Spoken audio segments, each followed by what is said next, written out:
This is the Made for Success podcast, and this is Chris Widener, speaker and author of over 15 books, including the New York Times and Wall Street Journal bestseller, The Angel Inside. The Made for Success podcast will help you turn your potential into performance, succeed in every area of your life, and achieve your dreams. And now, enjoy the show. Our guest today is Rob Waldman.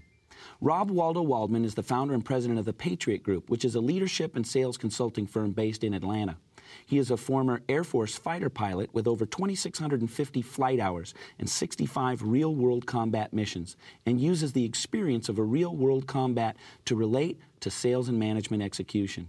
In addition, Waldo has his MBA and spent a number of years in the software and mergers and acquisitions business. He has earned achievements including Instructor Pilot of the Year, Top Gun, and Top Flight Lead. Welcome, Waldo. Thank you. Yeah, good to have you here. I always like to have folks that I've been friends with for a number of years, and you and I have gotten to know each other the last couple of years through some speaking engagements and through the National Speaker Association. Yeah. So I'm excited to let the audience know some of the things that I know about you, and glad to have you here. Awesome. Good. You know, one of the things we talked about starting the show with is to help America kind of peer behind the veil that are the academies. And you went to the United States Air Force Academy, and I thought it would be fun for people to be able to kind of sneak peek behind the scenes at what takes place at the four academies, and particularly from your perspective at the Air Force Academy. What are some of the things that it takes to get into the academies, and what are the unique lessons that you feel like the young men and women learn at these academies that prepare them for life, that make them so successful when they get out? Well, as a major in the Air Force Reserve, I'm actually a admissions liaison officer. Oh, okay. For the Academy. So I interview these young men and women with such potential to be everything they want to be, so to speak. And the toughest part of their senior year in high school is actually trying to get into the academies, because it's a complicated admissions process. They have to go through congressional nominations, interviews, so many steps. How does that work, the congressional? Because that's one of the things that I've heard, is that you have to have a letter from your congressperson? Right. In addition to being interviewed one-on-one, just like we're doing right here with an Academy grad or a liaison officer, they have to go through a Academy review board with the congressman and or his or her personnel, his wingman, so to speak, and they ask this young man or woman a lot of questions about their background, their values, SAT scores, academics, so many things to dig deep not only into their ability to perform well physically and academically, which the academies are very challenging in, but also what is the core, what's behind that person, and is this person going to be able to make the military a career, and will they be able to serve and do the mission, which is obviously, as you know, not very easy. Yeah. What are the basic requirements for getting into the academies? I mean, when I think of the academies, I think of the creme de la creme, the very top SATs, you know, student body president, quarterback of the NFL, or quarterback of the high school football team. What is it? What's the basic requirements? We look for well-rounded individuals. Somebody that can get into Harvard may not be able to get into the Air Force Academy. If you're just purely academic, that's not enough. Officers in the military, especially when you're leading men and women in a combat, need to be diverse. Resilience, the ability to adapt to change, physically adept, emotionally secure, just a lot of subtle things that you really get when you talk to a young person about their background. So how do you find that when you're sitting across the table from a 17-year-old? How do you find diversity, the adaptability, you know, change? How do you see that in a 17-year-old kid? You look at their background. What type of activities were they involved in? What's their propensity to achieve success? How do they get along with others? And put them into various situations and ask them what they would do. Obviously, anybody can make up stories when they're in an interview or whatever. Right. But really, when you put them in a situation and find out how they would adapt and respond, and as well as their past, I think you can assess a lot about their character. What's a day like at one of the academies? What's an average Tuesday look like? Well, one of the things that's when you sign up for the academy and they take you off the bus, the first thing they do is they line you up and everybody gets their heads shaved, okay? You're in the same uniform. It sort of puts that whole equal playing field into your life at the academy. And the reason why they do that is it really imparts the critical importance of being a team player, that it's not an individual that wins, it's the team. So when you look the same, you dress the same, you act basically the same, you're in formation, that is really, really critical. And that's how you live the 4 years there, as a group, as a team. Now, is that get back to this idea that I read a book, can't remember the exact name, but it was on West Point. Okay. And they basically said that everybody that comes into the academies is, again, creme de la creme. They were the quarterback of the football team, student body president, 3.8, 4.0. Sure. And so they all come thinking they're the cat's meow. And they're used to being the leader. They're used to being standouts. And now they're in a group of peers who are all very similar. And so the idea is to say, yeah, you're great and you've been a great leader, but your peers are also leaders. Is that part of what they try to groom into you? Absolutely. You know, they have a saying at the academies. The academies take away all your God-given rights and then give them back to you as privileges over the next 4 years. And the reason for that is you have to realize what you're fighting for, the freedoms that we have, the things that we take for granted every day. And when you can't eat what you want to eat or get up when you want to get up and wear the clothes that you want to wear, and they slowly give them back to you as privileges, you really find out what makes being a free American so special. And when they neutralize the playing field, you've got to earn your rank back. You've got to earn your way up. And there's always somebody better than you, Chris. And that's a humbling experience. And, you know, when I talk about being a wingman, you look to your left and your right and ask for help. And that's what being in the military and being an American, in my opinion, is all about. So the day starts at, as you would say, dark 30, right? Dark 30, absolutely. So tell us what would happen when you get accommodated. I'll give you what it's like basically as a fourth-classman, a freshman, first year. Basically, they get up and you got to get your room in tip-top shape, and that includes after you brush your teeth and you clean out the sink. There can't be any water in the sink. Your mirrors have to be perfect, shoes shine, etc. A lot like my home bathroom. Absolutely. Right. And what happens is you line up outside the hallways, and the fourth-classmen are there to call minutes. You get all the upperclassmen ready for their day. You call out the menu for the morning meal, the days until graduation, how many minutes till formation. You have to know current events, 3 current events of the day, the days until Christmas, et cetera, et cetera. So you got to prepare before you walk out of that room. Why the rote memorization? And the typical American would consider that rote memorization, how many days till Christmas, Sure. and et cetera, et cetera. What is the purpose of that? Because I know that that's a big part of the training in the academies. What is the purpose of that rote memorization? It's about handling yourself and doing things under pressure. Because in the military, in combat, you've got to handle yourself and do things under pressure. You got to memorize the weather, the target, who's your wingman, what are the frequencies, what are the things you need to do. And we start early. And if you can't memorize the current events or your days until graduation, you're probably not going to be able to do it as an upperclassman or as an officer in combat. So we put the young men and women under pressure for 4 years. And when somebody's asking you these questions, you know, days until graduation, and you're stressed out, well, can you execute under that? And then we teach these men and women how to execute under pressure, because you're going to make mistakes. We want them to make mistakes. But, for example, when we talk about the wingman, when a fourth-classman's messing up, his other fourth-classman will come over there and help him, okay, and memorize the days until graduation, because you never could do it alone. There's always somebody there. So it's just a great feeling, and it's very symbolic, like I said, of how you can live your life and your career as an officer, and I've applied it to my personal lives as well. So you march to breakfast. You, as a fourth-classman, What's typical breakfast? You've got like 12 minutes to eat and do everything.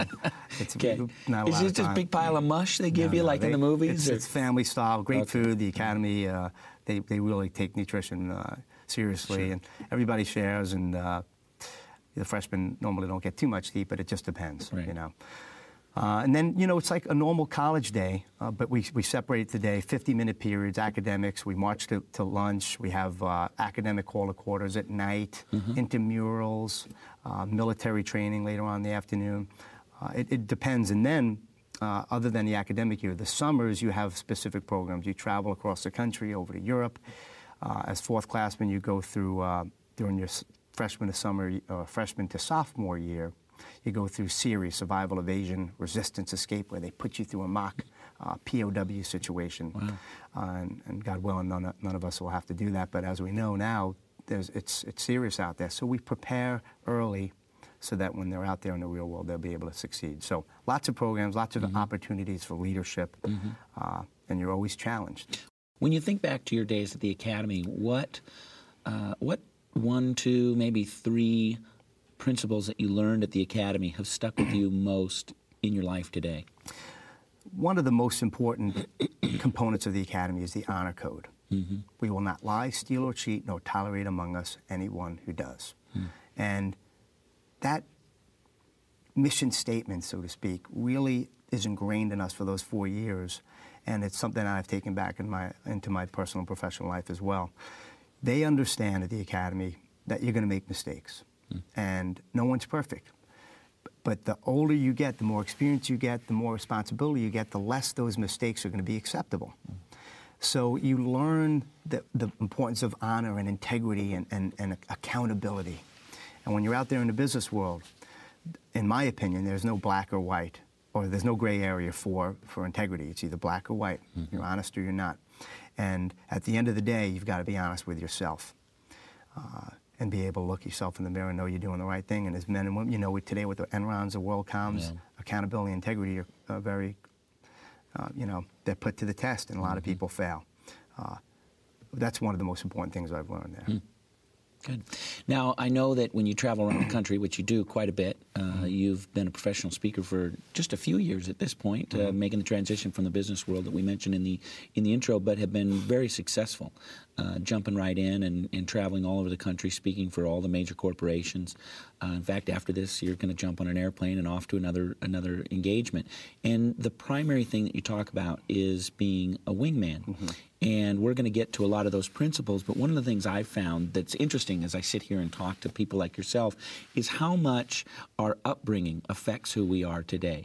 And so you are going to tell us a little bit about your upbringing and how even at an early age through high school, you had these themes of being a wingman and having a wingman as part of your life. So tell us a little bit about what it was like growing up in your home and where you grew up and that type of thing. I was the youngest of 4 children. I have an older brother, Steve, and a sister, Leslie. They're married and have kids, wonderful people. And I also have an identical twin, Dave, and he's been my wingman in my whole life.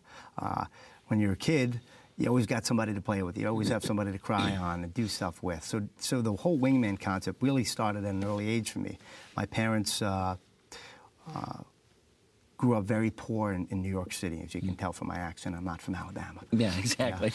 I noticed that.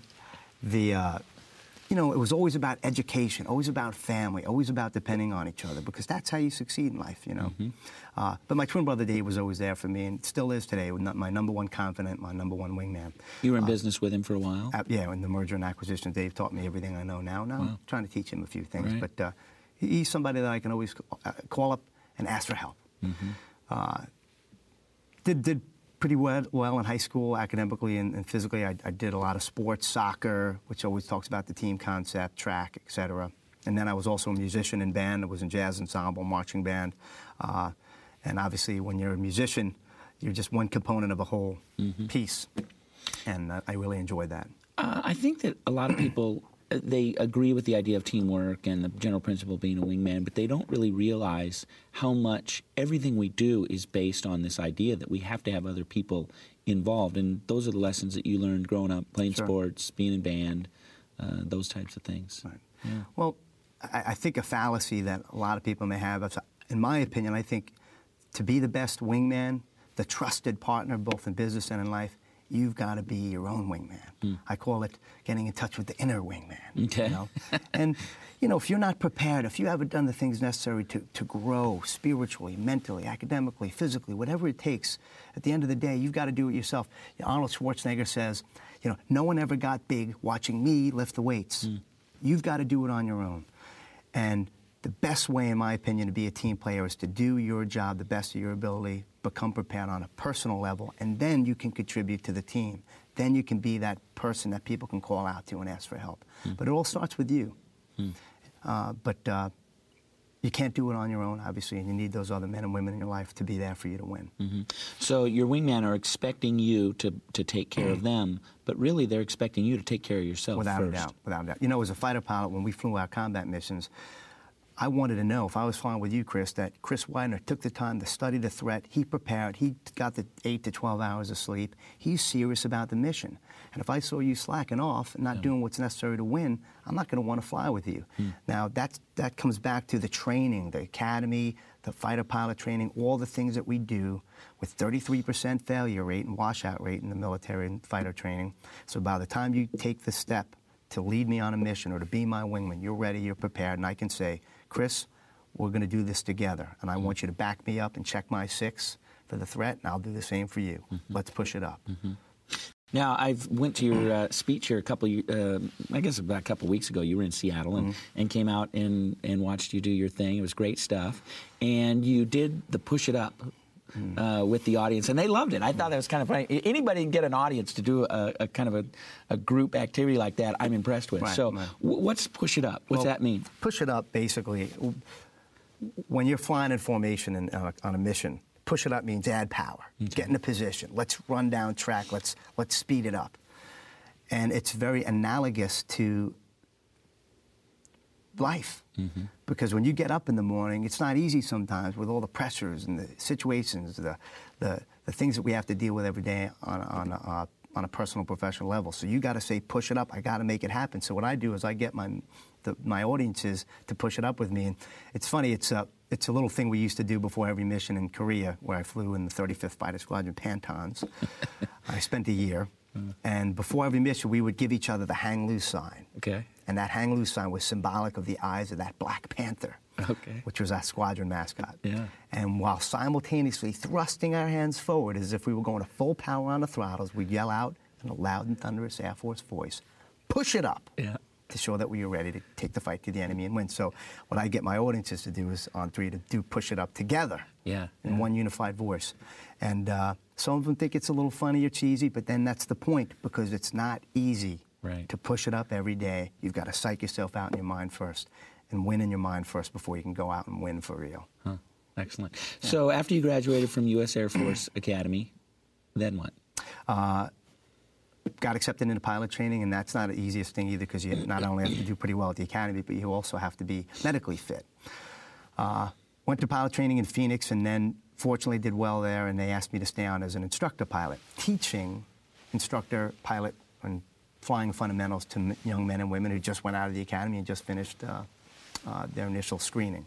So I did that for a few years, taught the young men and women, and then was asked to be an instructor pilot, teaching future instructors the fundamentals of instruction, which is completely different when you think about it, how to teach these young men and women how to fly, and understanding that individuals are different. They need different things to motivate and inspire them, different things to drive them to success. So that was also a great challenge, and I really, really enjoyed that, because I got to meet a lot of other experienced officers and Air Force pilots who did other things before becoming an instructor as well. So when you're instructing these kids, what are you doing there? Is it classroom stuff, or are you actually putting them in a jet and going up together? A little bit of everything. Okay. One-on-one instruction just like this, putting them under pressure, asking them the questions, because if you can't handle it, sipping a cup of cold water one-on-one, then you're definitely not going to be able to handle it under pressure in a combat environment or in the weather or at night. So we do a lot of one-on-one instruction, and then we do a lot of simulation training, and then we jump in the jet. Before you jump in the jet, you're ready to rock and roll. So it's a lot of different components. And I spend a lot of time after hours on the weekends just sitting down with these men and women, because flying isn't as easy as some may think. The fundamentals are easy, but all the things behind the scenes, the systems, the weapon systems in an F-16, the tactics, the technology, is so much that goes on behind the scenes. So a lot to it. Do you remember the first time they handed you the keys to one of those bad boys, and it was just you and no longer other people, nobody else, and there you go, it was your first flight? I remember it like it was yesterday. But I flew, the Cessna, and then the T-37, and then I flew the F-16. But the F-16 solo flight was by far the most memorable, because... Where were you? What was it, early morning? It was early morning, Phoenix, Arizona, beautiful crisp day. I think it was like November or so, back a few years ago. And I just remember sitting in this $30 million jet, looking over the nose, looking down my wing line, and just thinking, this is so cool. I can't believe they're trusting me to do this. Yeah. And I was hoping that my instructor pilot wasn't thinking the same thing. He believed in me. Right. His name was Deke Slayton. He lives in Atlanta, Georgia, and just an amazing person. You know, the confidence you build with these folks that you're flying with, both your instructors, your flight leads, your wingmen, the trust and confidence in them to get the job done. You can't put a price tag on that. And that's what I inspire in my audiences and my clients. You know, what does it take to build that confidence? What does it take to build that trust? So that when you go out on your missions in life to win, and it takes a lot of sacrifice and a lot of work, you just don't wake up, you know, being a Top Gun. Sure. Yeah, in fact, that was one of the other things I wanted to talk to you about. There was a movie. I don't know if you ever saw it a few years ago. I don't know. I always wonder, do they consider the movie a pro or a con movie, Top Gun? Well, you know, I'm definitely not Tom Cruise. Right. But the thing about Top Gun, it was a great movie, and a lot of the stuff was realistic in there. But a lot of things that you might see in the movie aren't really true regarding the real-world military, the real-world Top Gun stuff. Okay. No fighter pilot ever flies a combat mission solo. We always fly as a team with our wingmen. And the thing that I really emphasize that maybe Top Gun didn't emphasize are all the things behind the scenes with your other wingmen on the ground, the maintenance troops, your intelligence officers, the weather personnel, the security policemen guarding the base at night so you can sleep. Before I strap on that jet, there's a lot of things that came into place that came together so I can go up there and be confident and execute that mission. And when you look at that in life and in the business world, for example, if I'm a sales manager, which I was for a few years, there was customer service, tech support, human resources, finance, all those individual components within a company that are critical to getting the job done. And if you don't build relationships with them, if you don't understand how their role fits in the big picture, if you don't appreciate them, then I don't truly think you're building that relationship and confidence to win. Top Gun was a great movie, and I loved it. But at the end of the day, there's more about winning in battle than just the guys and gals on the front line. So what was your nickname? You had it painted on the side of your jet? It's obviously Waldo. Okay, because so my last Waldo. name Waldman. Right. Yeah. Okay. And you got to earn that nickname. And they say, you know, you either earn it by doing something really stupid, or you earn it by being in combat. Or whatever. And I admit I've done both. But Waldo's the one that Waldo's stuck. the one. Thank goodness. You've earned Top Gun. What is that? What does it take to earn Top Gun? What's that consist of? There's a lot of different Top Gun awards. Top Gun means you're the best in that particular segment. And I was an air-to-ground Top Gun in one of the training programs I went to. You know, bombs closest to the target, airmanship, situational awareness, where you are in relative to all your other wingmen listening on the radios, just your ability to adapt in this environment. And they rate you, and you get awarded it. But there's even if second place as a fighter pilot isn't bad as well. Yeah, exactly. So you flew F-16 and 65 combat missions, but over 2,000 flights out doing your the standard training and that type of thing. Flew in Iraq and flew in Bosnia, correct? Tell us a little bit about that. What is that like? I would imagine that even though your training has designed you to go out, that still going out and knowing that that you're defending your country and doing what's right, but at the same time knowing that you might end a life that day is not something that is so cavalier that we sometimes see in the movies. That there's a real sense, and I know you well enough to know that there's a deep sense of responsibility. And tell us a little bit about what that feels like to be going out flying a mission, a combat mission, and what's going through your mind in all the different areas. Combat is not a fun thing, and it's something that it's really where the rubber meets the road when you're in the military. We've got young men and women in Iraq now and Afghanistan putting their lives on the line every single day. You know, and the training component is critical, because at the end of the day, your training takes over. And if you don't feel comfortable in your training, you're not going to be confident. And if you're not confident, you're going to be fearful. And fear is a byproduct of that training and also of your attitude. And the attitude that you have when you go into combat is going to determine your success, without a doubt. And I'm telling you, I was afraid every mission I went on. My wingmen were afraid. Everybody that serves is afraid. It's called being a human being. Right. And that fear was so, it just can strangle you, okay? But to, to adapt to the fear and just deal with it and still execute was something I was critical. And what I used to do before my missions, and I still do when I'm doing other challenging situations, is I do what's called turn my fear into focus. Focusing on the right things to get the job done. First, I focus on the mission. When I strapped into my jet in Yugoslavia flying 7-hour night missions, the mission wasn't about me. It was about the poor men and women who were being murdered and pillaged, in Serbia.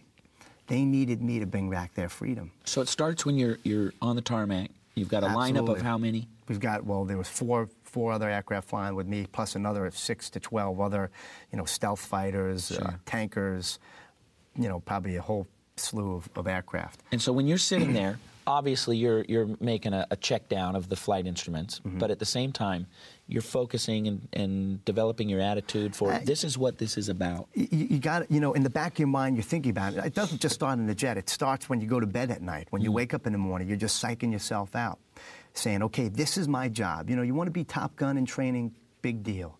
This is where it happens. In life we talk about philosophies and execution, blah, blah, blah. But when the rubber meets the road and the job has to get done, this is what separates the average people, the men from the boys, the women from the girls. Yeah. Okay? Where, it's time to execute. So what I'm saying is fear is normal. Your attitude is going to take over, and you got to put your attitude in the right place. And focus is what it's about. Focus on the mission, the purpose. It's not about you, it's those that you're serving.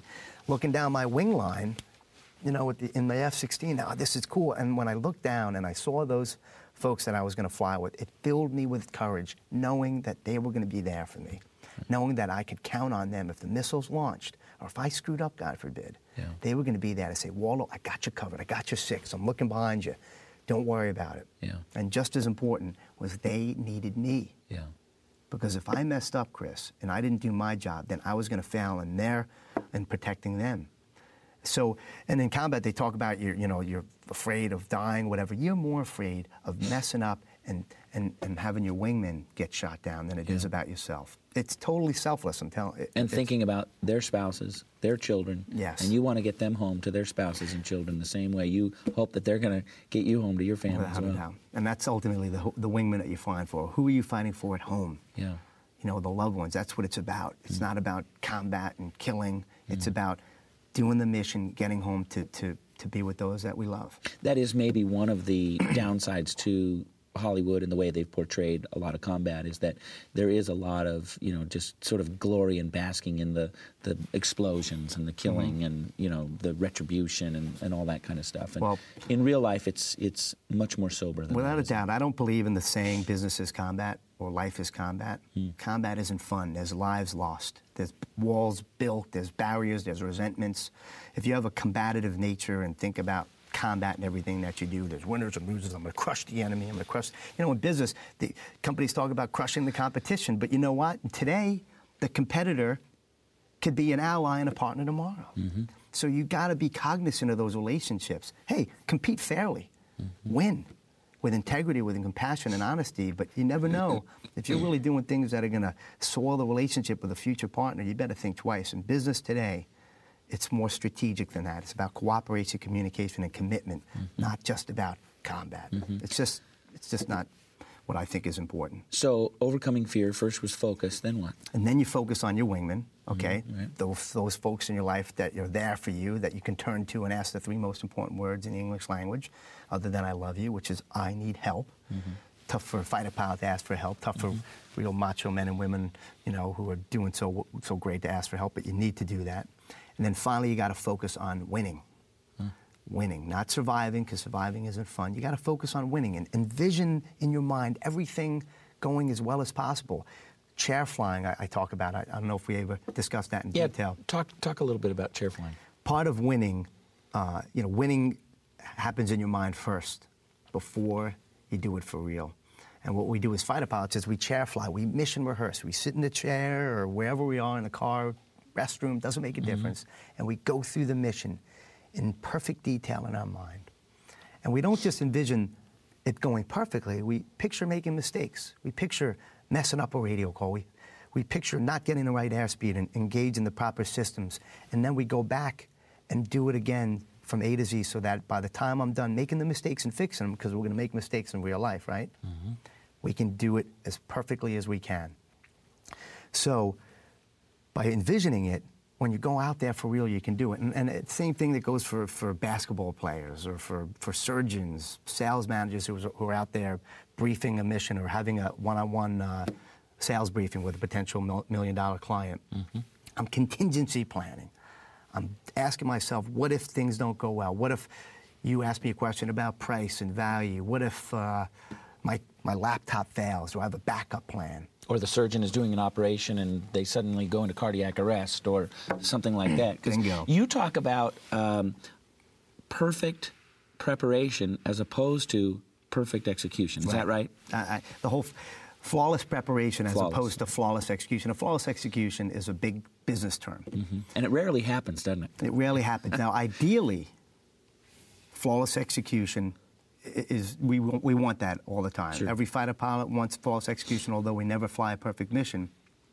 But I think when we put the pressure on our wingmen in a company, for example, and we say, flawlessly execute, our mission this year is flawless execution, that's a high standard, isn't it? Sure.